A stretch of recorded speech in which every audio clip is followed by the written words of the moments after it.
महाराष्ट्र के उप मुख्यमंत्री अजित पवार ने ये साफ कर दिया है कि वे और चाचा शरद पवार एकजुट हैं। उन्होंने कहा कि दोनों एक परिवार के तौर पर साथ हैं और राजनीतिक फैसले लेने के लिए स्वतंत्र हैं। खास बात यह है कि पुणे में आयोजित लोकमान्य तिलक अवार्ड सेरेमनी में चाचा भतीजे एक साथ मंच पर नजर आए थे। इस दौरान प्रधानमंत्री नरेंद्र मोदी, मुख्यमंत्री एकनाथ शिंदे, डिप्टी सीएम देवेंद्र फडणवीस भी मौजूद थे। शिरूर में भाजपा के दिवंगत पूर्व विधायक बाबूराव पचारने के स्मारक का अनावरण करने पहुंचे अजित ने चाचा पवार संग रिश्तों पर भी बात की। उन्होंने कहा, मुझे याद है कि चुनाव के दौरान पोपटराव पवार साहेब के उम्मीदवार थे और बाबू राव मेरे उम्मीदवार थे। इसका मतलब ये नहीं है कि हम अलग थे। हम तब भी अलग नहीं थे और अब भी अलग नहीं हैं। इसे लेकर कोई चिंता करने की जरूरत नहीं है। उन्होंने कहा, परिवार परिवार होता है। जब मेरी चाची यानी शरद पवार की पत्नी प्रतिभा की सर्जरी हुई थी तो मैं उनसे मुलाकात करने गया था। हमारा राजनीतिक मत अलग हो सकता है, लेकिन परिवार के बीच चर्चा एक अलग बात है। 2 जुलाई को ही अजित ने भाजपा शिवसेना सरकार का दामन थाम लिया था और उप मुख्यमंत्री बन गए थे। तब से ही एनसीपी को दोनों ही गुट अपने प्रमुख नेताओं के खिलाफ तीखे जुबानी वार से बच रहे हैं।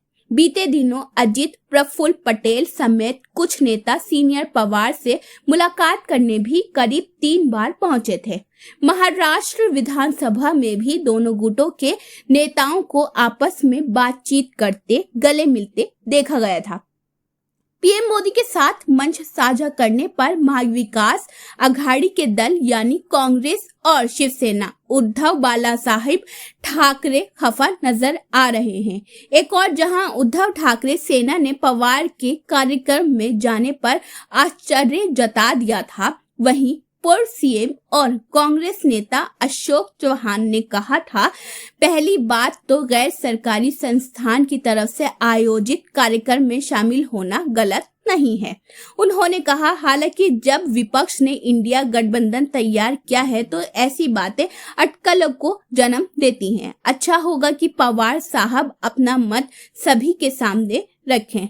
तो ये थी नाजरीन महाराष्ट्र के ताल्लुक से अहम खबर। महाराष्ट्र में जिस तरीके से इस वक्त राजनीति चल रही है, अब ये राजनीति और कंफ्यूजन पैदा कर रही है, क्योंकि अजित पवार और चाचा शरद पवार दोनों अलग अलग हो चुके हैं। अजित पवार ने शिंदे के गुट जो हैं उसमें पार्टी ज्वाइन कर ली है। तो ये थी नाजरीन महाराष्ट्र के ताल्लुक से अहम खबर। जिस तरीके से महाराष्ट्र की सियासत गरमाई हुई है, अब महाराष्ट्र की सियासत में ये देखने वाली बात ये होगी कि अजित पवार का जो है अगला कदम क्या होता है, क्योंकि लगातार अजित पवार और शरद पवार जो एक साथ देखे जा रहे हैं, उनकी मुलाकातें भी हो रही हैं और इन चीजों को नोटिस किया जा रहा है। तो देखने वाली बात ये होगी, कहीं अजित पवार भाजपा को तो झटका नहीं दे देंगे। यूसरा अंसारी की रिपोर्ट, न्यू दिल्ली।